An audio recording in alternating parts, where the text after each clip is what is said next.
The views and opinions expressed on Around the Town are entirely those of the host, guest, and callers, and do not necessarily reflect the opinions of the faculty, staff, and students at Elizabeth City State University or ECSU Radio and Television Services. Welcome to another edition of Around the Town with Hez Brown.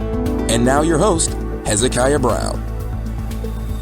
Good evening. Welcome to Around Town with Hez Brown. You know, this is a place where you get the news and information that you cannot get anyplace else. And we try to bring it to you as quickly as we can and as soon as we know.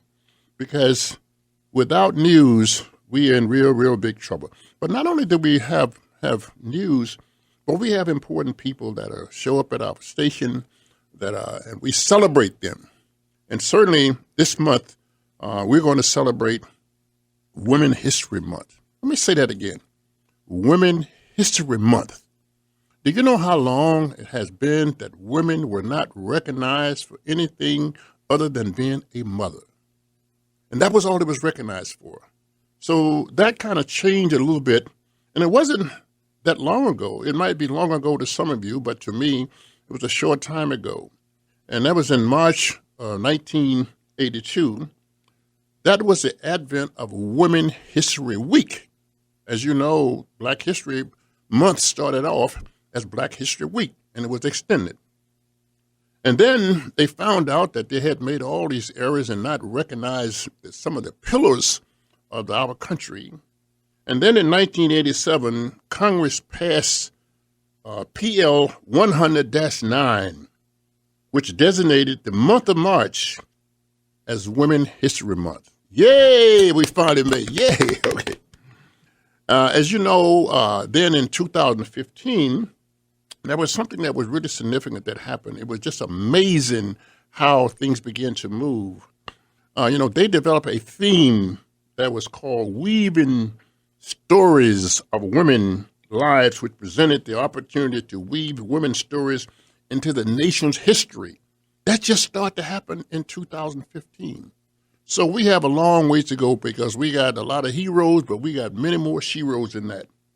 So for the month of March, we are honoring two of our local females who have weathered the storm, who have traveled long and far, and really made history already by virtue of being here. So we're going to be honoring Superior Court Judge Eula Reid for Women History Month, along with our own Mayor Betty Parker. So, good evening, Superior Court Justice. I don't even know how to say that. That sounds so good. Just the word superior is the thing that knocked me out. So, Superior Court Justice, Judge Eula Reid. Good evening. Good evening, Mr. Brown. It's very nice to be here with you this evening. And we're just delighted to have you. We just delighted to have you. When we see you, we see progress, And so, a lot of times, we've been honoring people who are long gone, but you are a living shero right here in Northeastern North Carolina. And we appreciate you. We certainly are glad and happy to have you on here. And this is not going to be like an interview. This is going to be a conversation that we're just going to talk a little bit about you, your career, and how you got to where you are, and where do you go, or whether or not you go to the Supreme Court or not. Anyway. Well, we'll see if that happens. But I'm excited to be here and excited to have this conversation with you. Mm-hmm. Let's just talk a little bit about you. You're married. Who you married to? Your family. Tell us a little bit about you and your family and so on. All right. So I am married to my high school sweetheart, Melvin Reid. We started dating at 16, and we've been married now for about 35 years. We have two children, Amanda and Alex. Both are over 21. Amanda lives in Tampa, Florida, with her husband and my two beautiful grandbabies, Aurelius and Juliana. And my son lives in Winterville. He's working finally and out of mama and daddy's pockets. A lot of people look at Northeastern North Carolina, and when they look at it, sometimes going back years ago, and I'm sure you may have experienced the same thing, that was not a great expectations of where you could go as you travel through the routes and roadways of life, you know. So I just want you to tell me, did you grow up here in northeastern North Carolina? I grew up right here in Pasquotank County. In fact, I remember my first year of school here in Pasquotank County, the schools were still segregated. And so I lived out in the Nixonton area, which is close to Weeksville and close to the city limits. So I'm sort of in the middle of the area. And so that's where I grew up, surrounded by family and friends who were just like family. Yeah, but I'm just saying, when you was growing up, what was it like growing up in Elizabeth City and going to segregated schools? What was it like? Well, you know, my sister and I always sort of joked about that because our parents shielded us from a lot. And it wasn't until later in life that we realized that, you know, we were separate. I remember one incident in particular was after schools were integrated, my mom and I went on a field trip, and we went to Williamsburg. And my mom liked it so much, she told my dad about it. And so we all would go there as a family each year for the summer. And my sister and I would wonder why my mom and my grandma would get up and cook all this food and take it with us.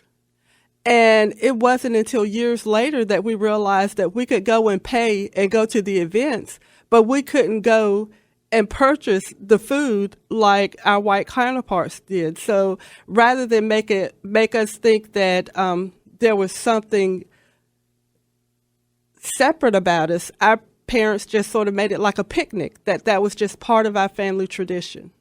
That is wonderful because, you know, I've experienced some of the same things, you know, in my lifetime. And I often say to everybody, you know, as bad as things have been for me along the way, I think if you work hard and you stay focused, that's the one way to beat discrimination. You know, certainly everybody don't have the same opportunities, but I think that this again, I said this is the greatest country in the world. As bad as it is here, you know, if you go and visit other countries as I have, and you see what's going on in other countries, there is no road out. But as you can see with yourself and myself and others, you know, there is a road out. And I know that you had a good education. You went to elementary school here, high school. You went right through the school system. Is that correct? Yes, I matriculated through the Elizabeth City Pasquotank school system. And I have different teachers that I remember throughout that really influenced my life. And then the one teacher that I remember the most is Miss Jones. She was my home economics teacher. And that's when they taught young ladies how to sew and cook and just do household chores. And I remember vividly one day that Miss Jones pulled me aside and she said, "Now, Eula, I'm going to be completely honest with you. I think you need to start thinking about finding a career because you're not going to make it as a housewife." And it felt so good to see her after I went on to become an attorney. And I reminded her of that story. She said, "See, I was right. I told you." Right. What was her first name? Did you remember? I don't remember her first name, but she used to live right here on the corner of ECSU. Right. Okay. In that brick house over there. Mm-hmm. But that's so wonderful. Mm-hmm. So then you matriculated right through the high school system. Mm-hmm. So where'd you go to college? I am a Viking all the way. So I graduated from Elizabeth City State in 1985. Go Vikings. And then I stopped school for a few years and worked for a private law firm. And then I ended up going to North Carolina Central School of Law for my law degree, Juris Doctorate. Viking pride? Viking pride. Viking pride. Viking pride, always. No, it's like, this question I ask, you know, I've had other judges on and, you know, Judge Reid, Judge Cole and his wife. I always ask them, did you grow up really wanting to be a lawyer? How did you decide to take the course to be an attorney? How did that happen? Well, Miss Jones had a lot to do with it, so I started thinking I better come up with a career. And I remember when I was younger, I would look at a lot of crime shows. And so I wanted to be a police officer. That's what I started out wanting to be. And it seemed like the closer and closer it got to me truly deciding what career path I was going to take, the more and more I realized that being a police officer was very dangerous. And I didn't want to get shot at. So I said, it may be safer for me to take this career path. And I started looking at the idea of becoming a lawyer. Of course, back in when I was growing up, you would not see any or very few African-American lawyers. And if you did, most lawyers were men. Mm-hmm. And so I can't remember in my childhood seeing on television a female judge. And so that was something I kept as a dream, but I didn't know that it was a dream that could come true. Okay. Well, judges, it's kind of ironic. Judge Cole, Janice Cole, she started out as a police officer. Yes. Yeah. And I don't know if you knew that or not. I did. Mm-hmm. Yeah. But I'm just saying to you that maybe that's that legal stuff, starting out as a policeman and going on to be a judge. That's the same route that she took. Mm-hmm. Right? Okay, wonderful. Except she was brave. She went through with it. Yeah, she did. Yeah, right. And so now, did you go right from college at ECSU to law school, or was there an interim period you did something else? There was an interim period. When I graduated from from ECSU, I was actually working at a convenience store.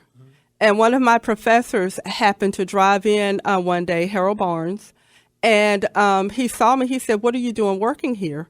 And I said, "I'm working, trying to figure out what I'm going to do." And so he said, "Well, come to my office." And at that time, Harold Barnes and Ronald Penny had a local law firm.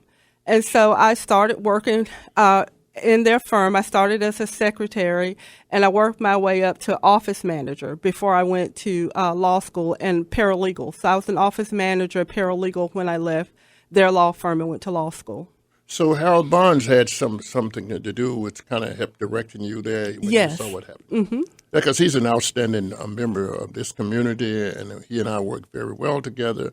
And he's just one of the smartest guys I've ever met in my life. So, and I know he's now extra smart, but just found out he influenced you. So that really had a lot to do with it. Absolutely. He would always tell me, you need to think about what you do to make people to treat you the way they treat you. And I always wanted people to treat me good, so I always tried to find a good way to treat people to make sure I was treating them well so they would treat me well. When we look at success, in a sense that I consider you extremely successful. Again, I'm just saying it in your career in terms of growing up in here and then moving to where you are now. And I see that. But just back up for a moment and tell us a little bit about what it was like growing up in Elizabeth City. Where I grew up, it was sort of country. We didn't have a lot. Neither of my parents had a high school education.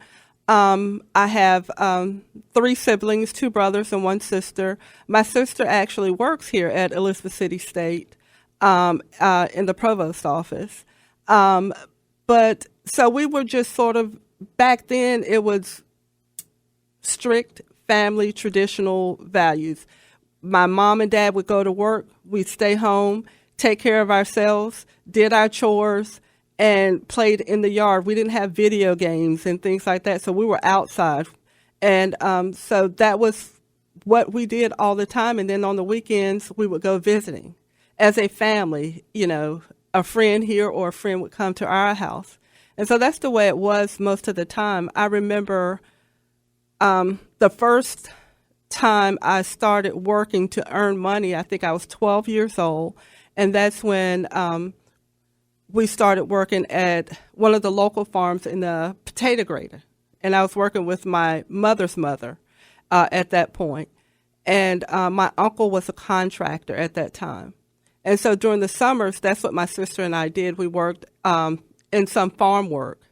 And my sister-in-law would laugh because one day my uncle took us to this field, and he gave us a basket, and we were supposed to pick cucumbers. Okay, so my sister and I never really did that before in our lives, and so we were getting paid 10 cents a bushel of cucumbers. And my sister and I started picking cucumbers, and between the two of us, we did not pick a full bushel. But we did come to the revelation that this was not the work for us. So we decided that we were going to find something that we could do that was not as physical. And so she went on and she got her degree in math, and I went on and pursued this career. You think it had anything to do with influencing you then to go on to be a Absolutely. I still can't believe that how many cucumbers are in a bushel, and we never made it there between the two of us. Yes, I know about that. Yeah. Now let's move. Let's fast forward a little bit. Now you did practice law before you became a judge. Is that correct? I did. You practiced law. You became a district court judge. When I say I practiced law, when I graduated from law school, actually the semester before I graduated, I got a job offer with the district attorney's office here in this district when Frank Parrish was the DA. And so he actually hired me, and I worked as an assistant district attorney for about 8 years before becoming a district court judge. So then you became a district court judge. And then in 2021, Governor Roy Cooper appointed you to the position of Superior Court Judge to fill the position vacated by Judge J.C. Coles. How did you feel about that appointment? Did you ever go back and think about that cucumber patch that you were talking about? I tell you, I feel truly blessed. God has put so many people in my path, and I don't claim where I am for me. It's the different people that God put in my path to direct me to where I am. And I consider Judge Cole my mentor.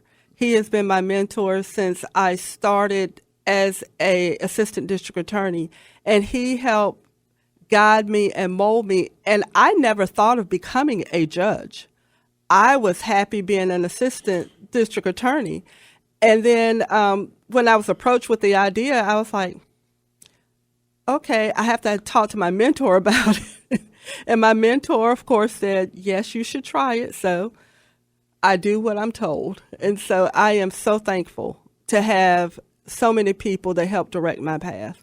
A lot of people go to work every day, Judge, and they go to work hating their job. They can't wait until the day is off. How do you feel about your job? I love my job. This is the best job. I love my job now immensely. I love my job as a district court judge, and I love my job as a prosecutor. Now, that may have had something to do with the cucumbers because I knew, what I could have been doing. But every step of the way has been a learning experience for me. And my parents, my mom would always say, I don't care if you want to be a pie maker, as long as you make the best pies there is. And so I've always sort of took that. Whatever job I do, I try to give it my all and do everything I can to make sure that I'm doing everything I'm supposed to do. Right. Now, as a Superior Court Justice, you don't just reside or just, do your job in Pasquotank County. What other counties do you serve? We have, I think it's about 15 counties in the first division, which includes the 7 counties around here, from Gates to Dare, but I go out a little further. I've held court thus far in Wake County, Cumberland County, Durham County, and Jones. Some counties I never even heard of, Warren County, Halifax. And so we try, you can be assigned anywhere in the state, but our division goes out somewhere up near Rocky Mount. And as I said, in 2021, and this is so appropriate to have you for Women History Month because at the same time he appointed 3 other women judgeships itself, And I don't have to tell you, this, but there was a time when there were women were not even able to practice, particularly African American women were not able to practice law, not only that, but not get a law degree. And here we are in 2021. There were 4 appointees to judgeships, and just to be a part of that, just tell me a little bit about that feeling, not only with yourself, but of course with other women who were appointed at the same time. Well, there's one unique thing about the judges, and that's like a separate family. And so what really struck me is that the women have a group. And so they sort of reached out to me immediately as soon as I was appointed to welcome me. And, we sort of look out for each other. If I have a question that I don't feel like I can answer, or if I have an issue, all I have to do is pick up the phone and call them, and they will direct me in the place that I need to go. And so it is like a whole new family opening up for you, and I feel blessed to be a part of it. And I'm, I'm going here, this and right now because I am just, I'm just elated. I'm just so excited with the fact that there will be an African American female on the Supreme Court. I am just elated. I am so happy about that. I'm just saying I shouldn't shout too early. Don't count the biddies before they hatch. But I think this one is going to hatch. I believe it's going to happen. And just tell us a little bit about how, as sitting in your position as a Superior Court Justice, and then knowing that a woman of color can get on that top Supreme Court. How do you feel about it? It just makes it all seem so surreal. As a Black female, to know that we're going to have representation at that seat is amazing. And I think that it's been over 55 years since Justice Thurgood Marshall became a Supreme Court justice. It shouldn't have taken this long, but I am so excited and so thrilled, and just know that all the young girls that are coming behind us, to be able to see someone in that seat that looks like them is so important and so necessary. And I think that the president has a short list, and any one of those women would be an excellent choice for that seat. And I just feel blessed at this point and hope that President Biden follows through with his promise. When you look at the quality of the 5 to 10 to 20 women, of course, I know one of Anita Earls, I know who she is, and she's in that on the short list somewhere in that too, But I'm just saying that when you look at this, it's not that it's just one female judge that meet the qualification. It's a whole host of them. Exactly. And there are many that we haven't even named that could be possibly on that list. See, I remember when Thurgood Marshall was appointed to the Supreme Court, and that tells my age. That gives you a little bit about how I am, And I want to tell you something. I didn't know much about judges during that period of time, but I was just jumping up and shouting, and my brother said, "What's wrong with you?" You know what I mean? I said, "They're just appointing a Black man to the Supreme Court." You know what I mean? And I'm just saying to you that when you look at that, that was the first, and certainly, people say, well, if you're the first, there's something wrong. It should be somebody else with you. You have to bring other people. And Thurgood Marshall did that along in itself in terms of saying fighting hard for not only for civil rights, but fought hard for everything else, And not only that, but he was so well respected throughout the world, not just the country, throughout the world, So I'm just saying that I am waiting, and the days are not going fast enough now, because I heard by the end of February would be someone, and then I heard a little bit more, but it might be Easter, but the days are not going fast enough. Because now look at the quality. I did research on every single one of them, and you're talking about qualifications. I don't think they're going to find anything wrong with either one. I don't think so either. And that's what's so amazing. These women have lived their lives and worked hard. They are smart, they're dedicated, and any one of them would give us justice. And they could speak a voice that would be unique and new to the Supreme Court justice body. And to have one of them as an associate Supreme Court justice is just uplifting and amazing. Just absolutely amazing. Amazing. That's right. Now, Judge, you was appointed, and I just want, this is for information for the public, that I know that you were appointed in 2021. Now, are you appointed for a lifetime position, or do you have to run for that position anytime soon? Well, I was appointed, so I have to run in the first general election. So my election will be in November of 2022, November 8th. Mm-hmm. And how many years is your term when you get elected? When I get elected, I'll have an 8-year term. Mm-hmm. And so as a Superior Court judge, your terms are 8 years. Mm-hmm. Okay. Well, that's great then. Mm-hmm. And, the other thing I'd like to just turn to is that I know that you love the law. You've been successful in your career. You overly qualified for the job of Superior Court Justice. So what is your real passion? What is your real passion, other than or is this your only passion? Well, I love to cook, but I think my true passion developed with my career, and that is children. Like I told you earlier, I have been blessed with so many people touching my life, and to see all these young people who have come through the court system, and to see where they are in their lives, to be able to touch them and to help give them courage to move forward regardless of where their starting point is, that's my passion. And so I remember when I first started thinking about being a lawyer, I didn't have a way to get in to the court system, or at least I didn't know a way to get into the court system to really see what the court system was all about.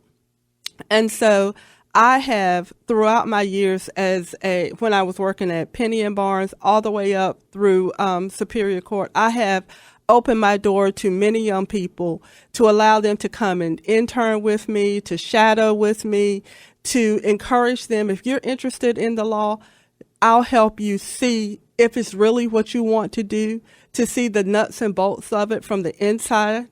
And I have had several interns who have gone on to become lawyers themselves, to become prosecutors, to work in the criminal justice field. I just feel like giving that step or that hope to someone else is my purpose, to let them know that even though I did it, you can do it too. Anyone can, and I will open my door to anyone to allow them the experience.